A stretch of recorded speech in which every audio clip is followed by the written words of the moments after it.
Abra sua Bíblia no livro de Marcos.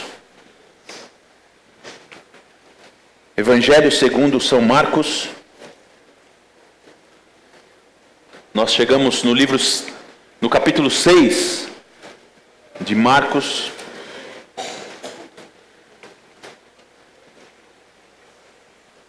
E o texto que vamos considerar nessa noite se encontra da segunda metade do verso 6, do capítulo 6, até o verso 13.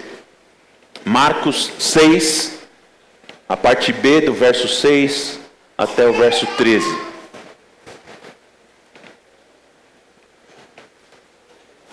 Marcos, capítulo 6, verso 6. Segunda metade do verso 6 diz assim: Jesus percorria as aldeias vizinhas, ensinando. Chamou os 12 e passou a enviá-los, de 2 em 2, dando-lhes autoridade sobre os espíritos imundos. Ordenou-lhes que não levassem nada para o caminho, exceto um bordão, nem pão, nem sacola, nem dinheiro, e que fossem calçados de sandálias, e não usassem 2 túnicas. E recomendou-lhes: quando vocês entrarem numa casa, fiquem ali até saírem desse lugar. Se em algum lugar não quiserem recebê-los, nem ouvi-los, ao saírem dali, sacudam o pó dos pés, em testemunho contra eles. Então, saindo eles, pregavam ao povo que se arrependesse. Expulsavam muitos demônios e curavam numerosos enfermos, ungindo-os com óleo. Eu não sei se você já teve a experiência de ler o início da Bíblia, o começo da Bíblia, mas o primeiro capítulo da Sagrada Escritura é algo esplendoroso. É de um esplendor e um deslumbre, uma maravilha sem igual. A Bíblia começa com a seguinte afirmação: no princípio criou Deus os céus e a terra. Essa é uma baita de uma afirmação. É uma afirmação poderosa. E como se essa afirmação não bastasse, o autor do livro de Gênesis, Moisés, ele passa a relatar não somente que Deus criou todas as coisas, mas como Deus criou todas as coisas. E de uma maneira muito bela, poética até, ele vai dizendo da obra da criação, de como Deus diz: haja luz. E Deus faz separação entre a luz e as trevas. Depois, num segundo dia, Deus vai dizer: faça-se separação das águas. E separa-se o firmamento dos mares. Depois, Deus diz: separe-se as águas da terra seca. E surge no meio daquelas águas terra. As águas se ajuntam no lugar e há limites colocados para elas. Como se não bastasse essa separação que Deus faz, Ele agora passa a povoar estas coisas. E Deus diz então: haja o sol para governar a luz e o dia. Haja a lua para governar as trevas e a noite. Haja aves para povoar o firmamento. Haja peixes para povoar as águas. Haja animais silvestres e domésticos para povoar a terra seca. Haja plantas na terra seca.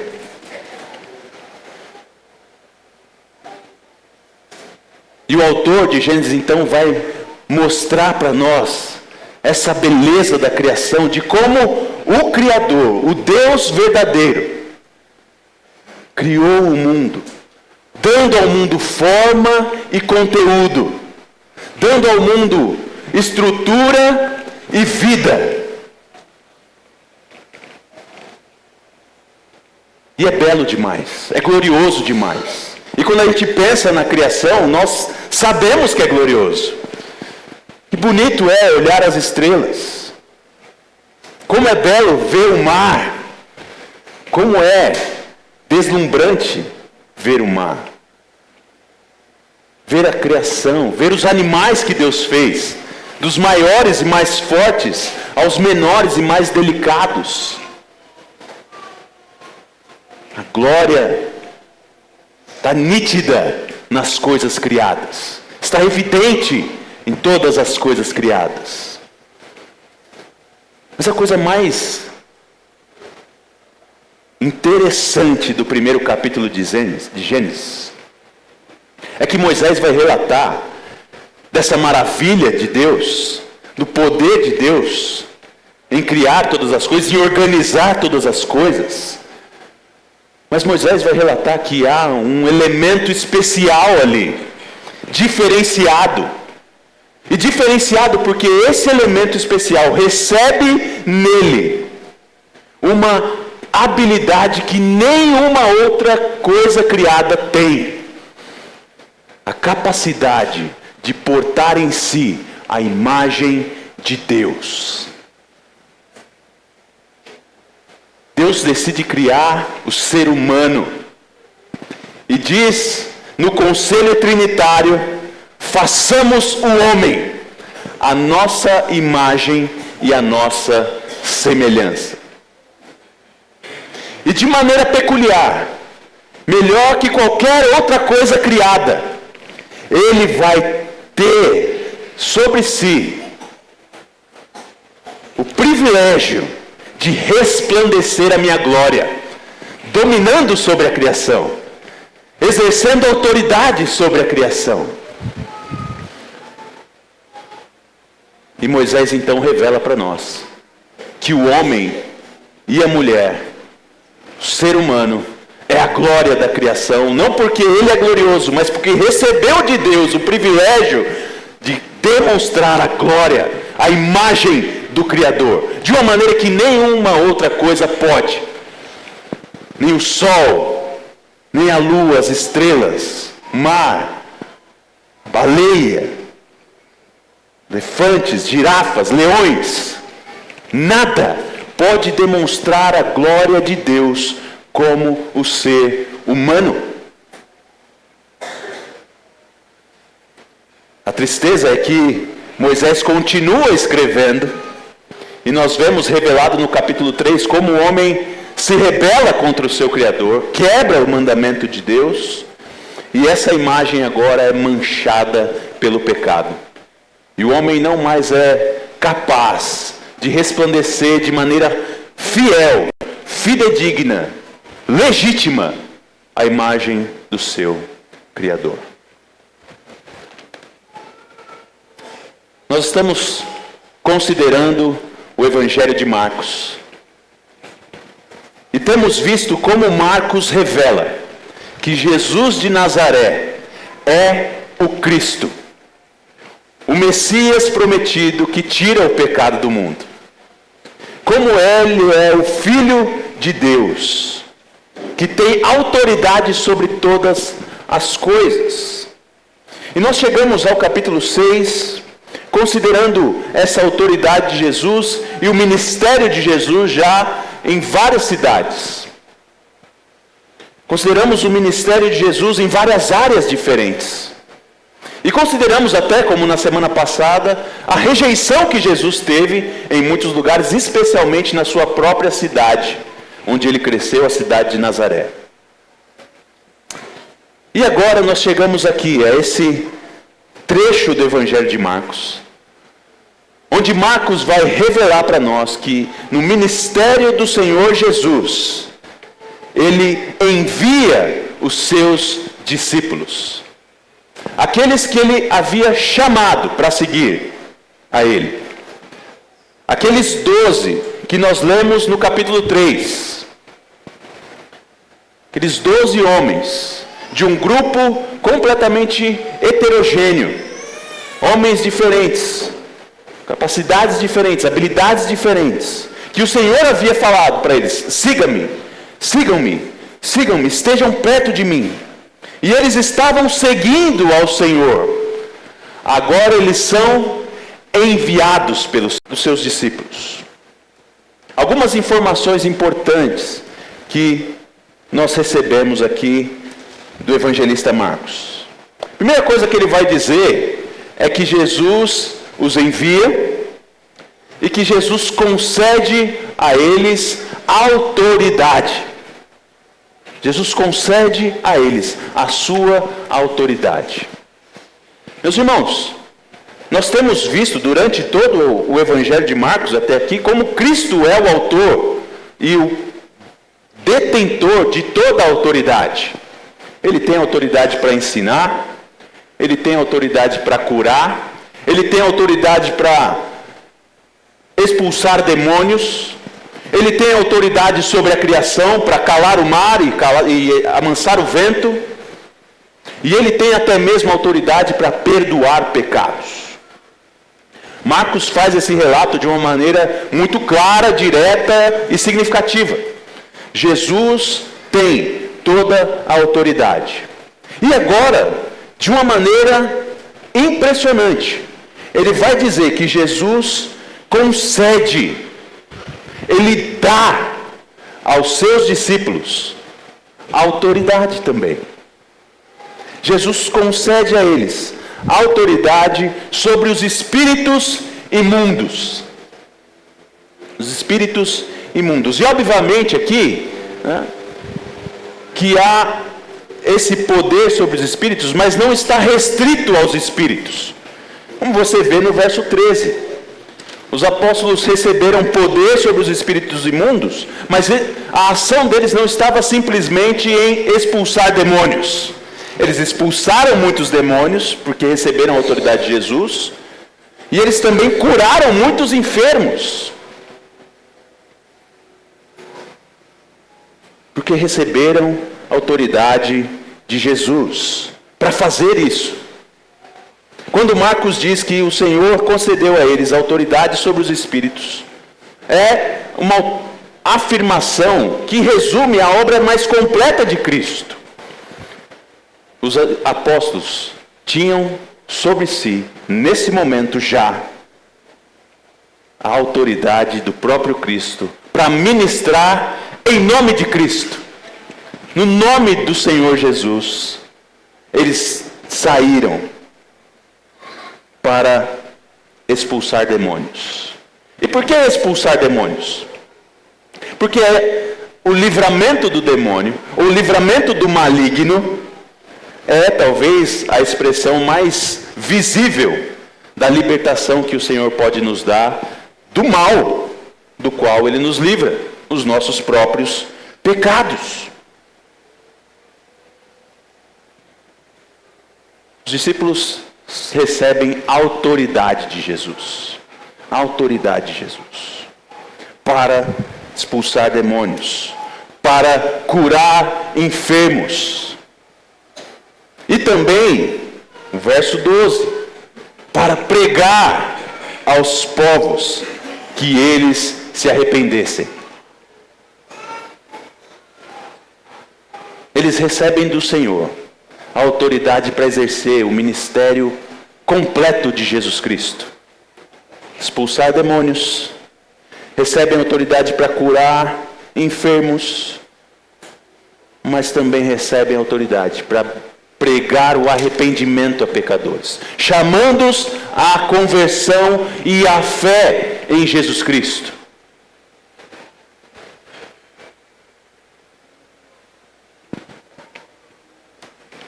Autoridade compartilhada. O Senhor compartilha. Mas é interessante nós olharmos naquilo que Marcos vai gastar mais tempo explicando do que Jesus fez. Naquele momento em que ele envia. Porque ele é muito resumido em dizer que Jesus dá autoridade aos discípulos, mas ele vai gastar tempo em dizer da maneira em que eles deveriam seguir no seu ministério. Olha só, ele vai gastar o verso 8, 9 e 10 e 11 para explicar o mandamento de Jesus naquele momento. E olha, eu vou dizer para você, Marcos aqui é muito econômico. Se você for ler o relato que Mateus vai fazer desse envio, você vai ver que foi muito mais coisas que Jesus ensinou aos seus discípulos. Mas todas essas coisas estão resumidas aqui na palavra de Marcos, no ensino de Marcos. E qual é esse ensino que os discípulos recebem do Senhor Jesus para exercer o seu ministério? Basicamente, duas coisas. Duas coisas. Confiem na providência e estejam preparados para o antagonismo.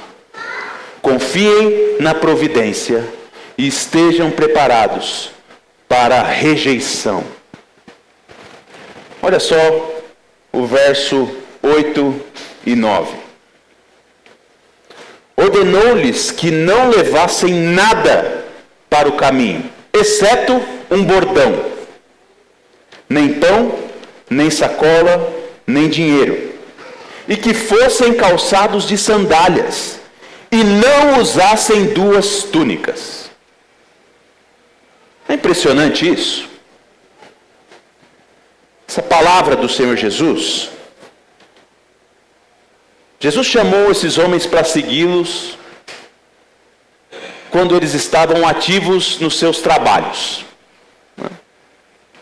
Pedro, Tiago, João, por exemplo, estavam lá ativos na sua pesca, e Jesus disse para eles: me seguem, me sigam. E eles imediatamente abandonam as suas redes e passam a seguir Jesus.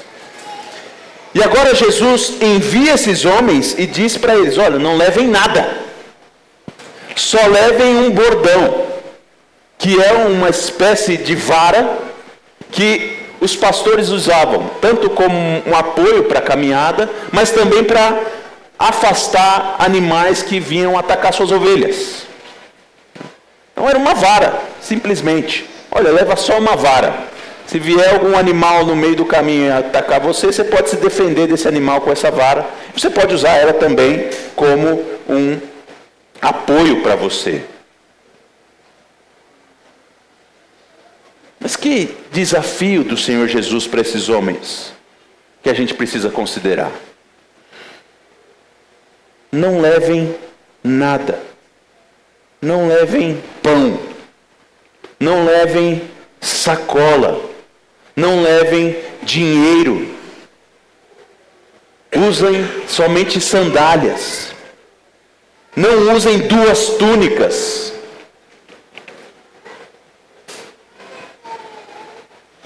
Jesus está dizendo para esses homens aqui: confiem no cuidado divino.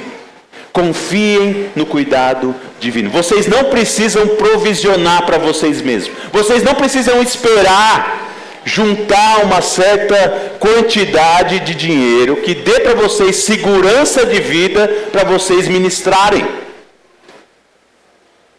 Só vão. Só vão. Só vão. Eu estou dando para vocês a minha autoridade para ministrar. E se eu estou dando para vocês a minha autoridade, eu não posso dar para vocês a minha provisão? Não é isso que o Senhor ensinou aos seus discípulos no Sermão do Monte?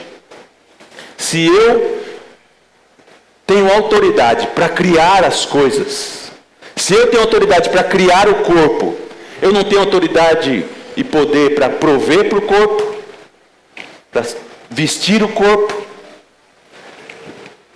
Se eu tenho autoridade para criar o corpo, eu não tenho autoridade para alimentar o corpo, não tenho autoridade para suprir as necessidades do corpo. E é isso que Jesus está dizendo. Ele falou: vão e façam o seu trabalho sem a preocupação, porque vocês receberão o cuidado necessário. Vocês receberão o cuidado necessário. Vocês não precisam levar pão, nem dinheiro. E quer saber, vocês não precisam nem levar duas túnicas. Por que levar duas túnicas? Porque será que eles não podiam levar 2 túnicas? Porque usar 2 túnicas no primeiro século significava que você precisaria da túnica que te veste para você não ficar nu, e a segunda túnica era que você usava como uma espécie de cobertor para se proteger do frio. E Jesus está dizendo para eles: vocês não vão precisar se preocupar em passar frio, porque eu vou prover para vocês um lugar para ficar. Eu vou prover para você alimento. Eu vou prover para você recepção, hospitalidade. As pessoas irão abrir as portas para vocês e receberão vocês e darão para vocês aquilo que vocês precisam. Confiem na providência de Deus. Eu irei prover para vocês. Eu irei prover para vocês. Meus irmãos, isso é algo assustador. E a verdade é que nós não sabemos viver assim. Não sabemos viver assim. Mais e mais, os seres humanos são desafiados a viver para si mesmo e prover para si mesmo de uma maneira que eles confiam simplesmente nos seus esforços e nos seus cuidados para ter provisão dia após dia. Mas é assustador o que o Senhor Jesus faz aqui. Vocês vão sem nada. Sem nada. E é interessante porque no relato de Marcos, aliás, de Mateus, nós estamos aqui no relato de Marcos. No relato de Mateus, o Senhor Jesus diz aos discípulos que eles não podem extorquir as pessoas. Lá ele vai dizer assim: de graça vocês receberam, de graças vocês vão dar. O ministério que vocês vão levar adiante, de expulsar demônios, de curar enfermos, de pregar o arrependimento, não é uma arma para você ganhar o seu lucro. Você não vai cobrar das pessoas para expulsar demônio. Você não vai cobrar das pessoas para curar as enfermidades. Vocês não vão cobrar das pessoas para pregar o arrependimento. Mas vocês vão receber tudo o que vocês precisam. Não vai faltar nada para vocês. Vão em confiança do Deus provedor. Vão na segurança de que o Senhor proverá para vocês. A única preocupação que os discípulos deveriam ter na sua mente eram de ser fiéis ao Senhor. Eram de ser leais à mensagem de Cristo. Era a única coisa que eles precisavam se preocupar. E Cristo promete a eles: olha, vocês são meus enviados com a minha autoridade para fazer a minha missão e serão supridos com o meu poder. Meus irmãos, isso é impressionante nos dias de hoje, onde nós vemos mais e mais vezes líderes que se chamam pastores, líderes que se chamam apóstolos, líderes que se chamam patriarcas, abusando da sua autoridade para o seu ganho próprio, para a sua boa vida, extorquindo pessoas, explorando pessoas, abusando de pessoas. A autoridade de Jesus não tem nada a ver com isso. Impressionante. Hoje eu estava conversando com meu tio na hora do almoço. Ele estava lembrando a atenção, né? Você não tem um ensino de Jesus muito direcionado para os apóstolos a respeito de imoralidade sexual. Embora nós saibamos que é sempre um perigo na liderança. Ou pastores que traem as suas esposas, abandonam as suas esposas, mas não tem um direcionamento direto assim para os apóstolos, né? Sejam fiéis às suas esposas no ensino de Cristo. Nós temos um ensino de Paulo a Timóteo. Mas Jesus diretamente diz para os seus discípulos: não deixem o dinheiro dominar o coração de vocês. Não deixe a insegurança da instabilidade mover o coração de vocês. Confiem na minha providência. Confiem na minha providência. Completamente. E esse é o desafio para todos os que seguem Jesus e recebem essa autoridade. Confiar na providência de Jesus. Há um outro desafio que Jesus faz para os seus discípulos. É o desafio de estar ciente de que rejeição estaria diante deles. Versos 10 e 11. Recomendou-lhes: quando vocês entrarem numa casa, fiquem ali até saírem daquele lugar. Se em algum lugar não quiserem recebê-los nem ouvi-los, ao saírem dali, sacudam o pó dos pés em testemunho contra eles. Jesus deixa claro para os apóstolos que eles não serão recebidos por 100% das pessoas. Eles não serão aceitos, acolhidos por todas as pessoas. Muito pelo contrário. Jesus vai dizer: olha, você vai chegar em algum lugar em que pessoas não vão recebê-los, nem ouvi-los. Então vocês podem ficar seguros na providência.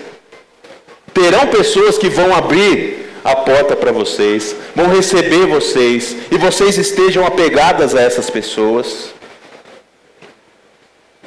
Vocês não vão ficar trocando de casa em casa para ver quem é o mais rico, para ver quem é o mais poderoso, para quem vai te alimentar melhor, né? Se numa casa tiver pão, você fica lá. Surgiu alguém falando: mas na minha casa tem requeijão também. Você não vai fugir daqui, não, fica naquele lugar. Fica na primeira casa que você entrou. Mas nessa casa, e nessa cidade, haverá também casas que não vão se abrir para vocês. Pessoas que não vão querer ouvir vocês. E vocês estejam preparados para isso. Se preparem para a realidade de que as pessoas vão rejeitar a sua mensagem. Vão rejeitar a sua autoridade sobre os demônios. E também a sua autoridade sobre as enfermidades. Se preparem para essa realidade. Se preparem para isso. Agora, o que é muito significativo aqui é a maneira como Cristo ensina eles a estarem preparados. Porque Jesus não diz para eles aqui ficarem insistindo, até que a porta se abra. A instrução de Jesus aqui chega a ser assustadora. Ele diz para eles: se essas pessoas não te ouvem, se essas pessoas não abrirem as portas para vocês, se essas pessoas não receberem vocês, a mensagem de vocês e a autoridade de vocês, quando vocês deixarem aquele lugar, vocês vão sacudir o pó da poeira do pé, a poeira do pé, bater as sandálias como um sinal contra eles. Contra eles. Meus irmãos, que palavra temerosa do Senhor Jesus. Jesus diz: olha, vocês não precisam se preocupar em fazer aquilo que vocês não têm poder para fazer. Eu estou dando uma autoridade para vocês, mas ela é limitada. Há uma autoridade que pertence somente ao meu Espírito Santo, ao Espírito Santo de Deus, e uma obra que pertence somente ao Espírito Santo de Deus, que é o de convencimento do pecado, da justiça e do juízo. E nós já falamos sobre isso. Essa autoridade vocês não têm, de convencer os homens do pecado, da justiça e do juízo. A autoridade que eu dou para vocês é da proclamação, da afirmação, da pregação do arrependimento e de expulsar demônios e curar enfermidades. Mas eu não dou para vocês autoridade de convencimento, de mudar corações. E vocês então devem estar sujeitos à minha autoridade sobre aqueles que não reconhecem a minha palavra. E saibam que no dia final, essas pessoas terão contra elas o testemunho de que ouviram a mensagem da boca de vocês. Elas rejeitaram a pregação do Cristo. Que coisa estrondosa, assustadora que o Senhor Jesus nos ensina aqui a respeito do testemunho. Aqueles que rejeitam a palavra do Evangelho devem ser destacados como aqueles que ativamente negaram o Senhor para o dia do juízo. Ele vai dizer isso em Mateus e em Lucas capítulo 9 também. E de uma maneira mais assustadora ainda, lá o Senhor, os outros evangelistas vão dizer que o Senhor disse que no dia do julgamento, o julgamento dessas pessoas será mais rigoroso que o julgamento de Sodoma e Gomorra. Porque elas rejeitaram ativamente a palavra do Cristo, a mensagem do Cristo, o chamado do Cristo.